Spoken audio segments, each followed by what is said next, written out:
Hi friends, welcome to our spoken English class. In class நம்ம பார்க்க போகிற topic perfect tense modal verbs. இதை perfect modal வேர்ப்ஸ்னு சொல்லுவோம்.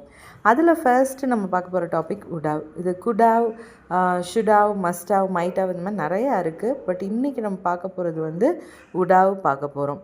would haveனா எப்போ யூஸ் பண்ணணும் அப்படின்னா, ஒரு பாஸ்ட் சிச்சுவேஷன் பற்றி நம்ம பேசுகிறோம். அந்த பாஸ்ட் சிச்சுவேஷன் அது ஆக்சுவலாக நடந்தது கிடையாது. இப்படி நடந்திருந்தால் நல்லா இருக்கும்னு நம்ம நினச்சதோ அல்லது நம்ம இமேஜின் பண்ண ஒரு பாஸ்ட் சிச்சுவேஷன் பற்றி பேசுகிறது. இதில் இந்த would have கண்டிப்பாக இந்த would haveக்கு அப்புறம் ஒரு பாஸ்ட் பார்ட்டிசிபிள் வேர்ப் வரும். First I would have come. இப்போ நான் வந்திருப்பேன், நீ இன்விடேஷன் கொடுத்துருந்தா நான் வந்திருப்பேன். ஐ would have come அப்படின்னு சொல்கிறோம்ல. you would have written, நீ எழுதியிருப்பாய் அல்லது நீங்கள் எழுதியிருப்பீர்கள் அப்படின்னு சொல்கிறது. he would have eaten by now.